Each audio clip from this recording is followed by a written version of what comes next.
Okay, welcome everyone. PARSHA Shavua, Yerushalayim Ir HaKodesh. You're watching on Be There Israel and Or Chadash.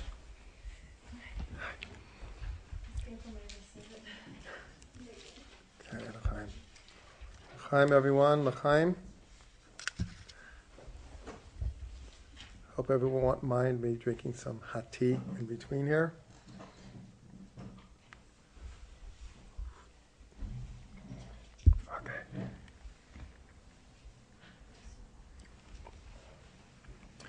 Okay, tonight we're learning PARSHA Tisa.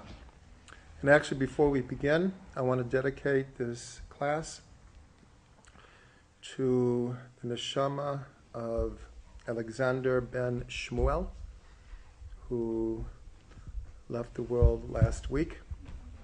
And he should have an aliyat neshama.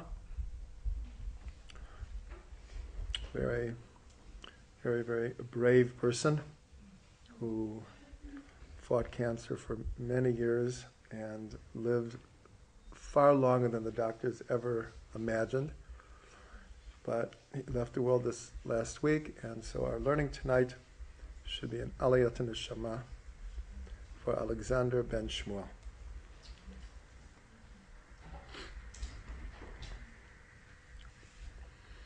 Okay, tonight we're learning PARSHA Tisa, and because Purim is this Wednesday night, and here in Yerushalayim, Shushan Purim is on Thursday night.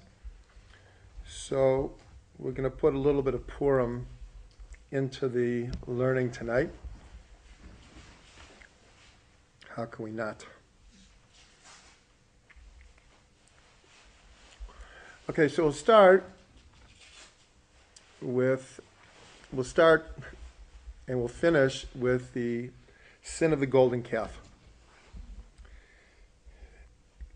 The first half of the parsha is dealing with many other things, but the whole second half of the parsha is dealing with the sin of the golden calf, which, according to many, was like the most serious sin of the Jewish people in all of history. It's like an archetypal type of sin. And we're going to learn a little bit why that is and the results of it and its connection with Purim, the story of Purim.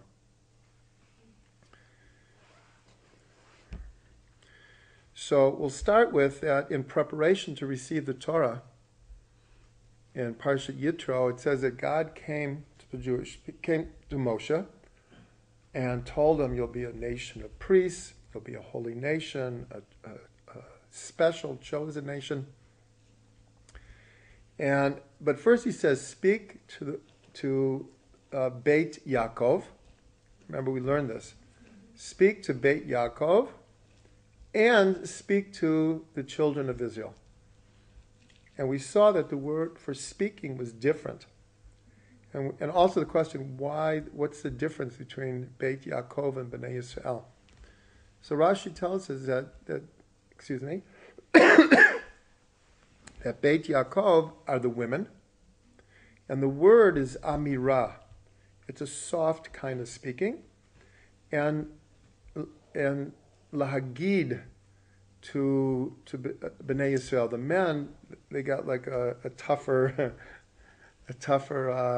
preamble.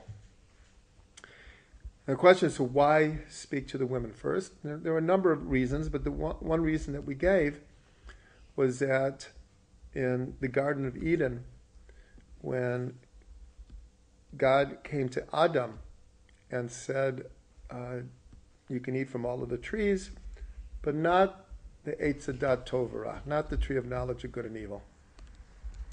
And he depended on Adam to tell Chava. And it didn't work out so well. So this time, we're told that God says, speak to the women first. In other words, this is like a tikkun for their being told secondhand. So God said, speak to the women first. So that was one of the things we learned. We got into it deeper than that, but that's what we said there. So there excuse me.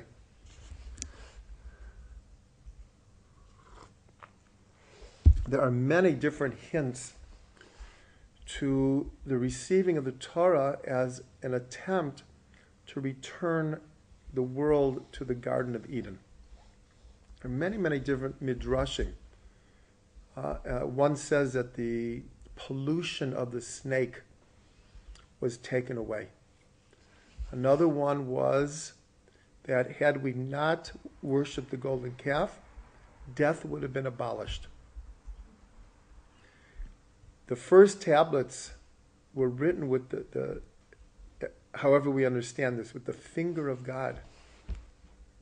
It says, with Etzbe Elokim, the finger of God. And we're told that the first luchot, compared to the second one, the second pair were made by Moshe. But the first one was miraculous, how the letters were engraved from the front and the back. So the whole idea is that then we were supposed to take the Torah into Eretz Yisrael, and Moshe would have been Mashiach, and it would have been what's called the final tikkun. The sin of the golden calf stopped all that, ruined all of that. That's why it's considered so serious, because the world was being positioned for final rectification. So I saw a Torah from Rabbi Arieh in his book on the Parshiot. Made a very interesting idea that we're told there was the tree of life and the tree of knowledge. And they were both in the middle of the garden. And the Midrash says that had we waited till Shabbos, then we could have eaten from the tree of life and then from the tree of knowledge. But what did we do? We ate first from the tree of knowledge and didn't even have a chance to eat from the tree of life. So Rabbi Khan explains, and there are many different explanations. This is one explanation. He explains that the tree of life is the Torah. And that's why, with the giving of the Torah at Mount Sinai, it was bringing the tree of life back to accessibility. It was supposed to be accessible. And the tree of knowledge is about experience. That's why right after they had to leave the garden, it said that Adam knew Chava, his wife. The same know as in the tree of knowledge. And there we're told it's a euphemism for marital intimacy. Experience. So Rabbi Khan explains that the problem in the Garden of Eden was, first we tasted experience, but outside of the parameters of the tree of life, outside of Torah. So the experience was totally subjective and wrapped up with ego and emotions and psychology and all of this. It wasn't in the framework of Torah. Whereas now when we're going to get the Torah at Sinai, we're going to get the tree of life, and then all of our experiences, if channeled through the viewpoint of the Torah, then it's in tikkun. It's in a state of rectification. So in the Garden of Eden, it was backwards. First we ate from the tree of knowledge and lost the ability to eat from the tree of life. At the giving of the Torah, it was supposed to fix that. That here is the Torah, and as we know, when we put the Torah away, after reading it on Shabbos, we say, Eitz Chaim here. It's a tree of life. That is what the Torah is.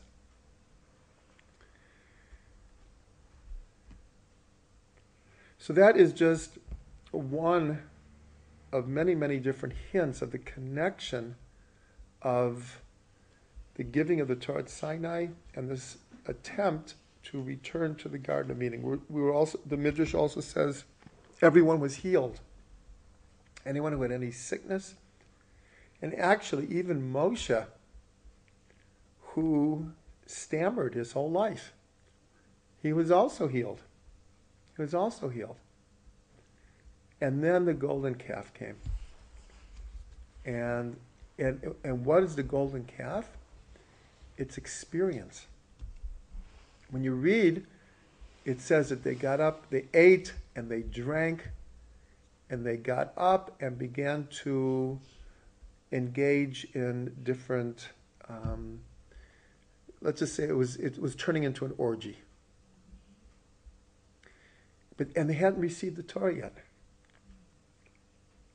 So first, again, they fell back into the same pattern of first experiencing and then thinking, okay, and then we'll get the Torah. But it needed that the Torah to be given first and received, and then experience would be in the right framework. So we see a beautiful hint to this in the name Chava, that in modern Hebrew, experience is chavaya, from the word chava. So she's named, in a sense, after this human desire for subjective experience. But it was, in a sense, mankind's undoing, that it didn't come in the right order. The experience should and could have happened, but after they ate from the tree of life. So that's obviously a tremendous lesson for us also, is that our experiences, from the very physical to the very spiritual, should all be in the context and the parameters of the Torah. And then experience is fine, including the very physical. And it's fine. But it needs to be in the right context. So we'll immediately connect it to something about Purim. That the Arieh revealed that there are 5 major personalities in the Megillah, in the story of Purim. And they all have to do with the Garden of Eden. So the Arieh says that Mordechai is the rectified spark of Adam. Esther is the rectified spark of Chava. Achashverosh is the unrectified spark of Adam. And Vashti is the unrectified spark of Chava. And guess who Haman is? The snake. So there's a way of reading the whole Megillah with that in mind. Who's the unrectified spark of the second female? Vashti is the unrectified spark of Chava. In other words, Adam and Chava, there was a rectified side and an unrectified side. And the snake is just a snake. That's Haman. And so if you just keep that in mind, we don't have time to go through the whole Megillah now. But when you keep that in mind, then it's like a whole sub-story is happening. And remember, how does Haman die? And then he's hung on a tree, right? On an eitz. And this is, in a sense, hinting to the Eitz Adat. That he's the one who tricked Chava into eating from the tree. And in the end, he's hung on the tree.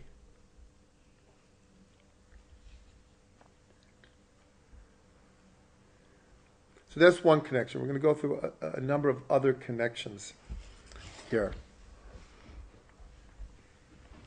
Okay, so the sin of the golden calf is it's a huge matter. It's very hard for us to treat all the insights that we can here.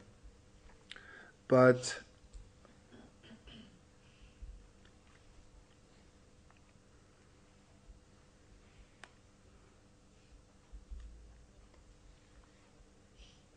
okay, you know what? Since we're on the PARSHA Purim track already, I'm going to continue with that a little bit. So we see there's actually 4 different, we could come up with more, but 4 major areas where the PARSHA and Purim work in tandem here. So we already discussed one, this connection of Gan Eden with the story of Purim and with the whole receiving of the Torah, and then the sin of the golden calf. The sin of the golden calf, like I said, it's like eating from Eitz Hadat Tov Ra, the tree of knowledge of good and evil, before the right time. And we see a very deep connection there because we're told that if Adam and Chava would have waited till Shabbos, then they could have eaten from the Eitz Hadat Tov Ra. Because in the context of Shabbos, first of all, they eat from the Eitz Chaim, the tree of life. And on Shabbos, it would have changed the whole nature of the tree of knowledge. So worshiping the golden calf is like eating from the Eitz Hadat Tov Ra too early. Why? Because just like they couldn't wait till Shabbos in the Garden of Eden, they couldn't wait till Moshe came down from the mountain.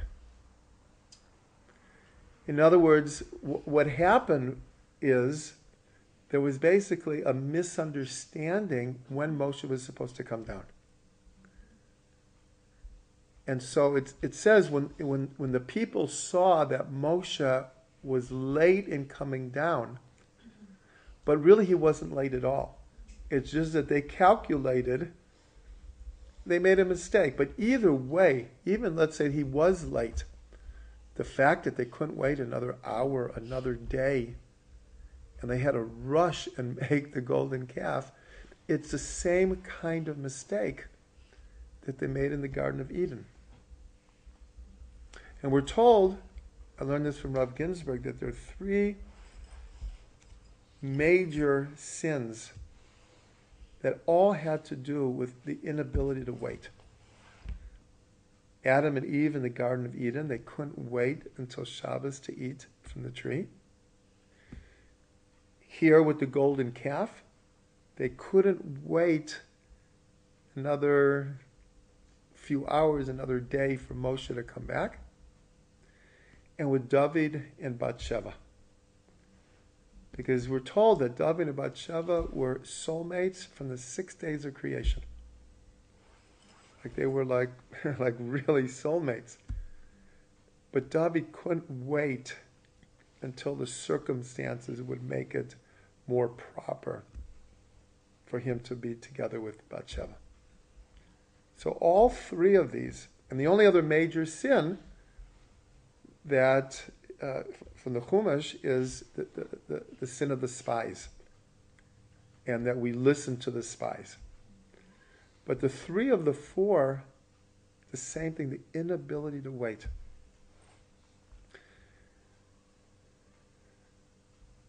So it's interesting that the word for wisdom, chachma, when you just change around the letters, is michakeh. The wisdom to know how to wait. Lechakot is to wait.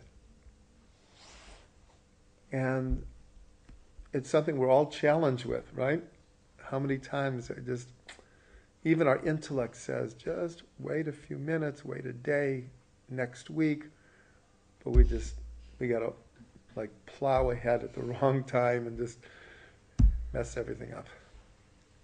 So the wisdom of knowing how to wait is a true wisdom. It's a real wisdom. Okay, so what are the connections? The golden calf, and according to the Gemara, what did we do, in a sense, to, I wouldn't say to deserve, but to put ourselves in the position that Haman could almost wipe us out? And the answer, the Gemara says, because we got pleasure at the feast of Achashverosh. And it's brought down, like, what was the low point of that feast is when they brought out the golden vessels from the temple that they had looted, and they ate and drank from them. And Achashverosh comes dressed as the Kohen Gadol, and the clothings, the four basic clothings of a regular Kohen are called the white garments. The Kohen Gadol also wears those, but he has an additional four, and they're called the golden vestments. They're only the Kohen Gadol. So here you have both the downfall of the golden calf came through gold, and at the time of Purim also, that we were at the party and these things occurred and we still got pleasure from the party. It was considered like the worst of the worst of the worst.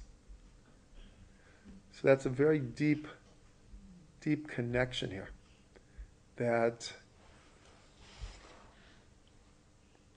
like, what is the second of the Ten Commandments? You shall have no other gods before me. And what's explained is it's not just that we shouldn't believe in any other gods, but we shouldn't put our trust in any other force, whether it's money, power, job, profession, fame, whatever it is, whatever people put their trust in. Government, a party, an ism, whatever it is, a philosophy. And the golden calf, in a sense, represents a lot of this. This whole idea of the gold of the golden calf. And so that's why in literature, the reference to the golden calf as putting your trust into something other than God, it's become like a very convenient symbol of making money into a golden calf, or making power into a golden calf. Whatever we put our trust in other than God, in a sense, symbolically becomes our golden calf.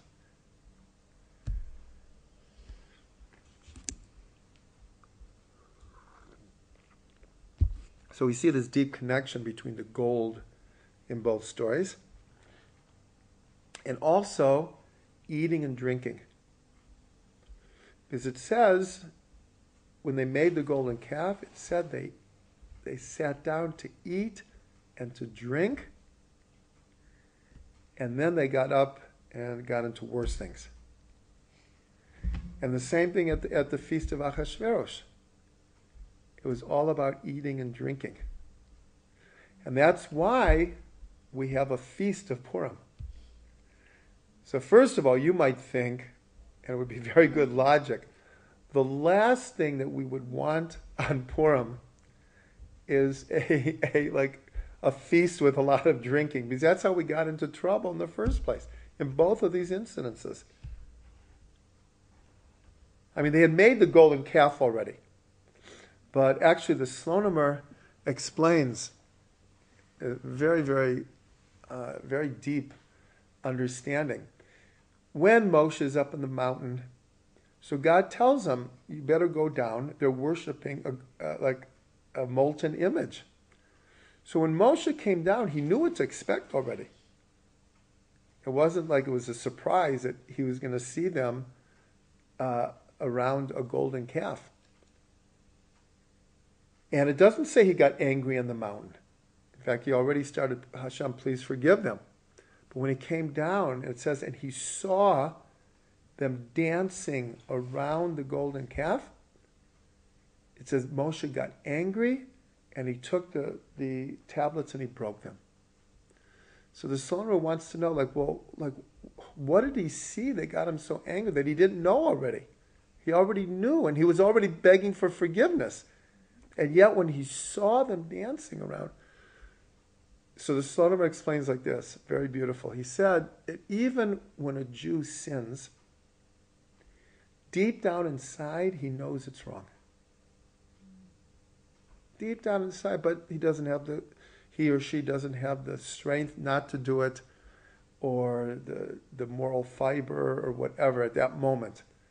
But deep down inside, you know that it's wrong. All of us remember being teenagers, so we could probably remember very well lots of things that we did wrong. And you know what? We knew that it was wrong. But we went ahead and did it anyways for 100 different reasons. So when Moshe sees them dancing around, he's like it's one thing that they're worshiping the golden calf, but they're dancing around it. In other words, they don't feel bad about it. So the Son Rabbi says at that moment, Moshe knew that he had to do something very drastic. Because it's one thing to sin, and it's another thing not to feel bad about sinning. So he did something totally radical by breaking the luchot, the tablets, and that it did shock them. It shocked them back into reality. So you would think that the last thing that the sages would want on Purim is like a drunken Suda, drunken feast. But that's exactly what we're doing. Excuse me. Because we have to fix it. To do it right. Yeah, we have to do it right. That the drinking should be for holiness. The eating should be for holiness. The joy should be for holiness. No golden calves. No golden vessels from the temple. And we should do it right this time. So that's why they say that after the story of Purim, once they said it, so it says Kimu v'kiblu. They established it and received it. And the sages say it's more than they just accepted the holiday of Purim. It means they accepted the Torah. They accepted the Torah in a way that they hadn't even at Mount Sinai. So that's another very deep connection. Because here Moshe is coming down with the luchot, with the tablets, but we didn't receive it the first time. He broke them. And only after 80 days of pleading with Hashem, Moshe comes down with the second luchot. And we did receive it. But the whole thing wasn't totally from free will. But at the time of Purim, we're told it was from total free will. We made a complete fixing there.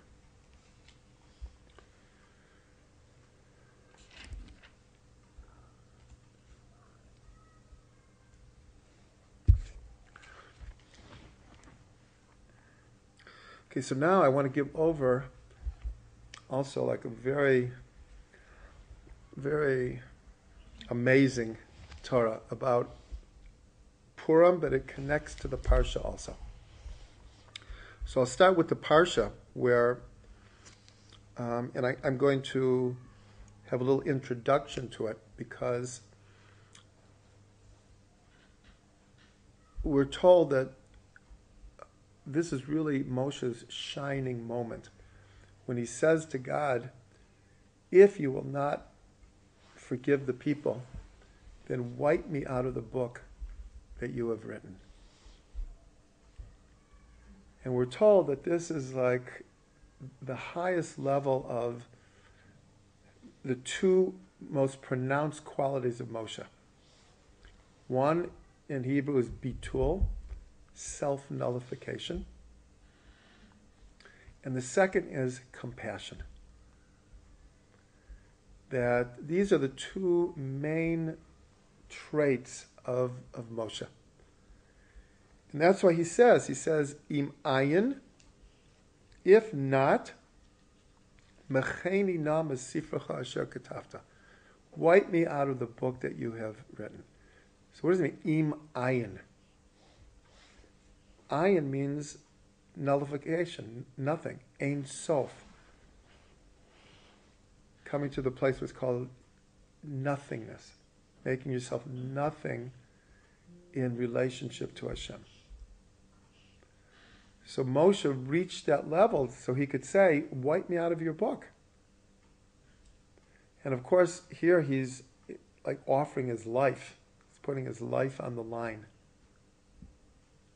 And it's coming from compassion. And that's why, if you remember at the burning bush, there's a deep mirror image of what's going on. If you remember, if you take Moshe's name backwards, He Shin Mem, it's Hashem. And that Moshe's name is 345,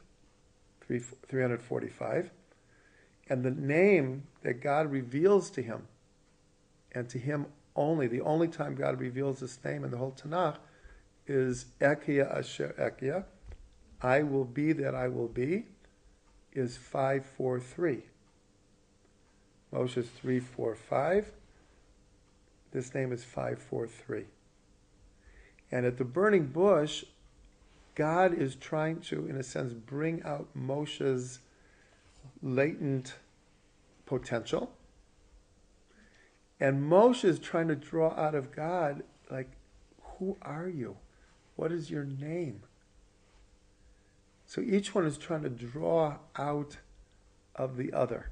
And remember, when God calls him, he calls him Moshe, Moshe. Again, a mirror image. Moshe, Moshe. So here, why am I mentioning it now? Is at this point, Moshe reaches the pinnacle of self-nullification and compassion. And as a result, God reveals to him what are called the 13 midot harachamim, the 13 aspects of compassion. So it's here. Why did God reveal it here? Is because a human being reached such a level of compassion that God could now reveal this in the world. So as part of revealing the 13 midot harachamim, so it says like this.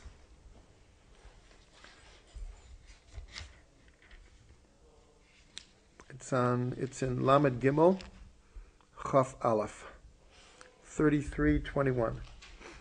So it says, "V'yomar Hashem hinei makom iti, v'nitzavta ala tzur."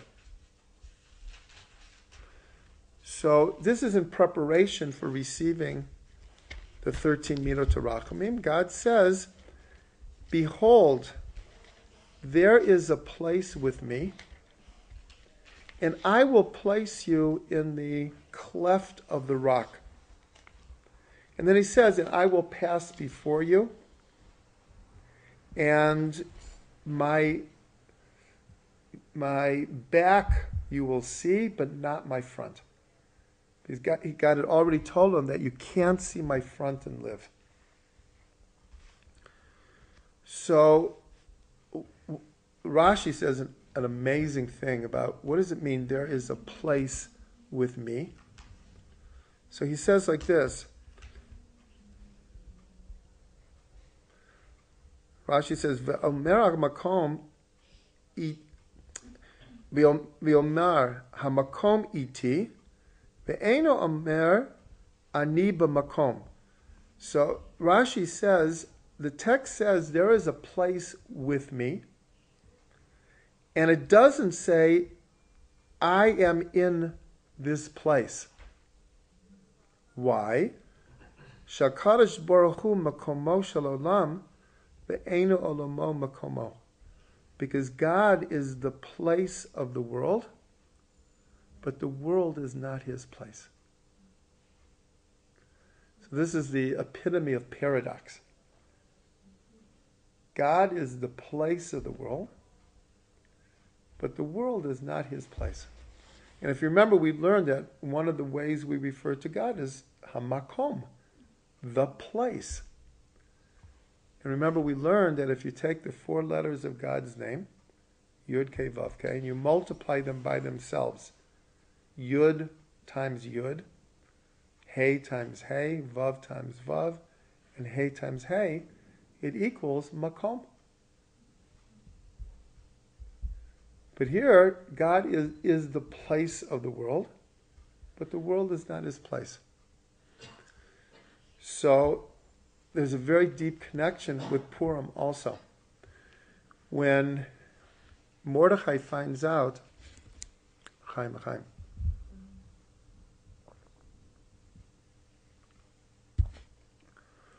when Mordechai finds out about the plans of Haman, so he sends word to Esther.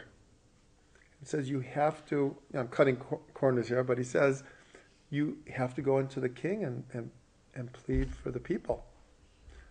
And she sends back, but I haven't been summoned. And you're not allowed to just go without being summoned. And Mordechai sends back and says that Revach ve'atzala yamod liYehudim b'makom acher.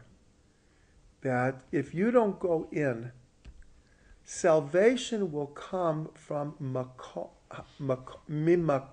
acher, from another place, but maybe you and your father's house will be destroyed.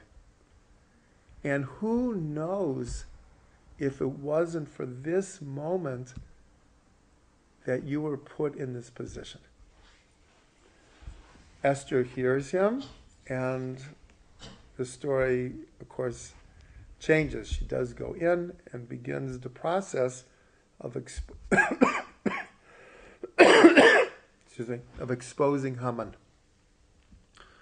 So the question is, what does it mean that salvation will come from another place?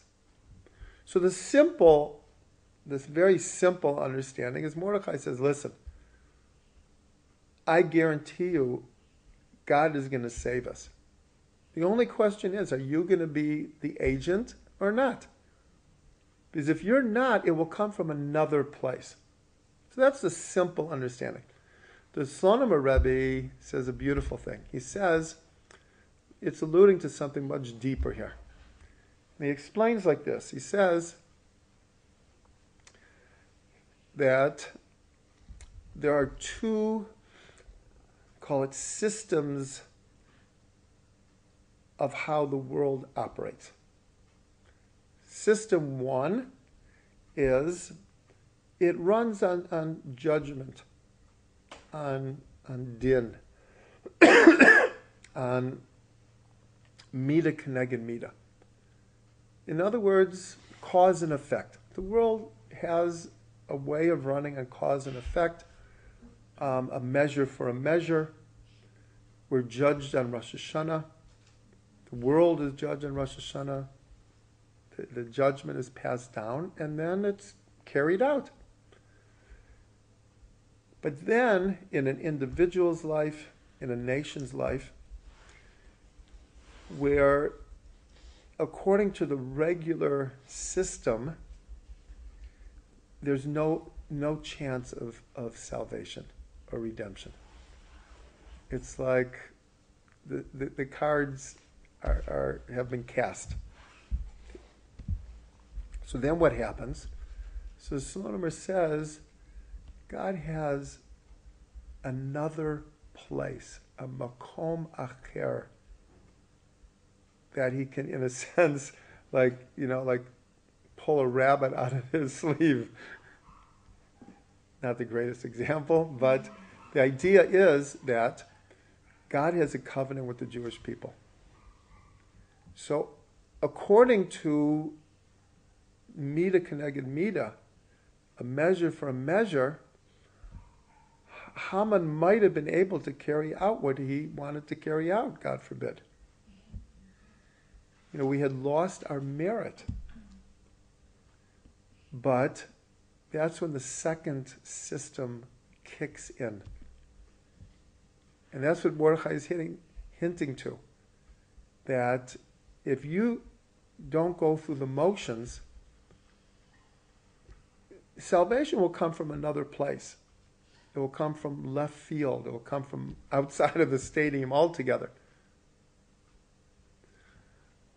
So I learned this on Shabbos. And then Motzi Shabbos we had a Malava Malka, and Leah Golem was teaching, and she made the following statement. She said that Achashverosh threw 2 feasts. One was 180 days, and then the second feast was 7 days. And it was only on the 7th day of the second feast that Achashverosh is, at this point, so drunk, he says to his queen, I want you to appear, basically, with just your crown. And she refuses, and she's killed, which paves the way for Esther to become queen, which paves the way for her to be in the position to expose Haman. That happens on the 187th day. So when she said that, the light bulb went off in my head. What is the numerical value of makom? 186. What's makom acher? The 187th day. The very day, now listen to this. This is like such a deep paradox. On the very day that we lost all of our merit, on the day that we lost all of our merit, God makes it that the seed of our redemption is sowed on that very day. Because that's when Vashti refuses to come. And like I said, and she's killed, and now Esther can become queen. Everything. So I thought, that's makom acher.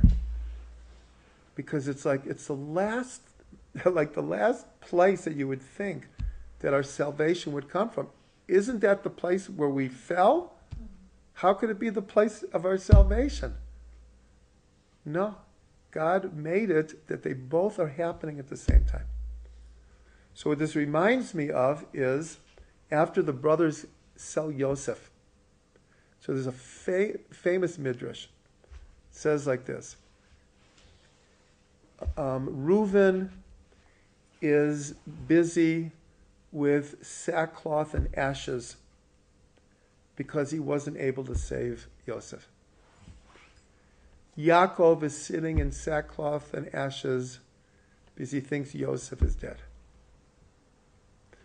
Yehuda goes down from his brothers because he blew it. Yosef is sitting in sackcloth and ashes because he's now a slave. So the Midrash says, and what was God doing? He was paving the way for Mashiach. He was paving the way for Mashiach. How? Because from Yehuda going down and getting married and having sons, he ends up in a crazy way sleeping with his daughter-in-law, from which the seed of David HaMelech comes.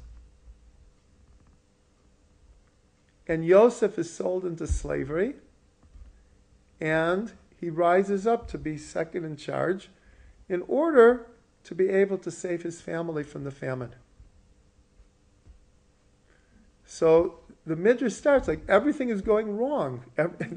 Like everything that could possibly going wrong is going wrong. And what is God doing? He's paving the way for Mashiach. So it's the same thing in this makom acher. That sometimes, if we look in our own lives, or you look in history, the place of redemption is coming from the most unlikely place. And sometimes it's when we think that we're the farthest away, that's when the seeds of redemption are being seeded. That's the makom acher. Because it's not working like the regular logic. The regular logic is cause and effect, a measure for a measure. The judgment is passed and it's carried out. But the makom acher is God has his ways, as the expression goes. God has his ways. And so here with the story of Purim, the expression is the kilkul, the spoiling, is the seeds of the fixing. But if you only have like superficial eyes, all you see is the spoiling. All you see is everything going wrong. You have to have Mashiach eyes to able to see how the redemption is being born. It's not our own lives, it's a few years before, but the same thing. Could anyone imagine in the depths of the Holocaust that basically the state of Israel was being born? It's like, so that's the makom acher. So the same thing here in this PARSHA, when God says, there is a place with me, and I will hide you in the cleft of the rock, and I will pass before you.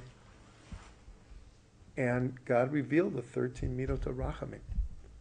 So the 13 midot rachamim is like when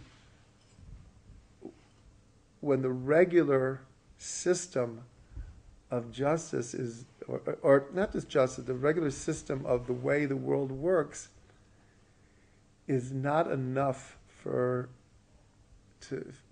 bring redemption on a personal level or a national level.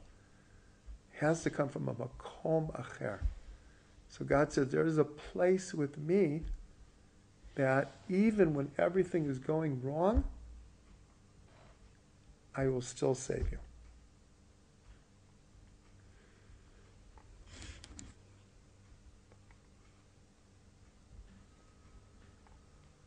And we see it here in the story of the golden calf, that this is like the worst of the worst of the worst. Can you imagine just 40 days after hearing God's voice on Mount Sinai, they're dancing around a golden calf? On the very day that Moshe is supposed to bring down the Luchot? So according to and that's why God begins by saying, please move out of my way and I will destroy the people. And I'll start all over from you. In other words, the first system of how the world should work in a way, according to strict judgment, is the people, chas v'sholom, this, in a sense, deserve to be wiped out. So, but there had to be this second system called compassion. And that's why Moshe pleaded for compassion, and God accepted it. God accepted it. could we imagine what would happen if Moshe said, okay, okay, I'm your new Avraham. Do what you got to do and start all over from me. So because Moshe could dig that deep within himself to bring out compassion, so in a sense it created the right time for God to now reveal his 13 Midot Rachamim.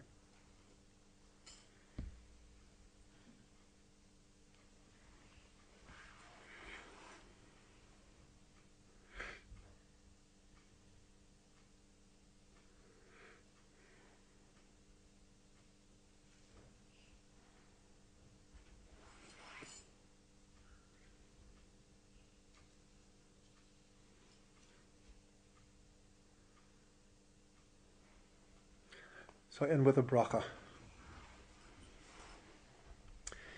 That this time we get it right.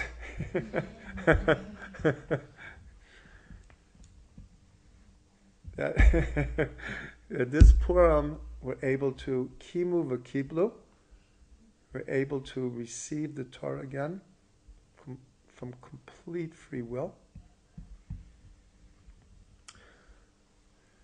Now I'll add another little Torah here as part of the bracha, that one of the deepest secrets, hopefully you can all remember this, everyone out there who's listening to this, I hope you hear this before Purim, and you can keep it in mind, that we're told that we're supposed to drink ad lo yada, eitz hadat tov v'ra, tree of knowledge of good and evil. That's what we're trying to fix on Purim. And this is what Rabbi Nachman said, that the greatest knowing is that I don't know.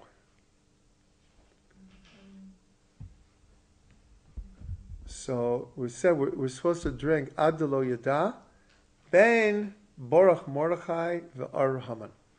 Blessed is Mordechai and cursed is Haman. So the numerical value of Baruch Mordechai equals exactly Or Haman.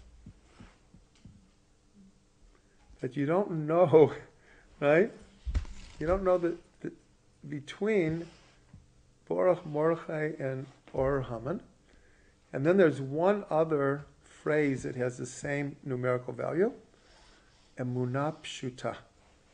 Simple faith. Simple faith. So it takes tremendous faith to be able to see that all the good in the world and all the evil in the world it's all part of one unity. And it's not, God does not create evil, but he does create the place for people to choose evil. So in that sense, it's all coming from God. But we need tremendous, simple faith to be able to not know the difference between Baruch Mordechai and Or Haman. Because we're trained the whole year to want to that the good should triumph, that the light should triumph, and of course it should. But we have to realize that all the evil in the world also somehow is part of the plan. It's part of the story, and we have to see beyond these two diametrically opposed forces, and to see that it's all coming from one place. And we should have the bracha that we can help the light to shine and help redemption to come, and that we could get beyond the dualities of good and evil, eitz hadat tov v'ra. It all goes back to this tree. So on Purim, if we can get to that place of like just clinging to the Eitz HaChaim, just cling to the Eitz HaChaim, and we should see the full redemption soon and hopefully this week.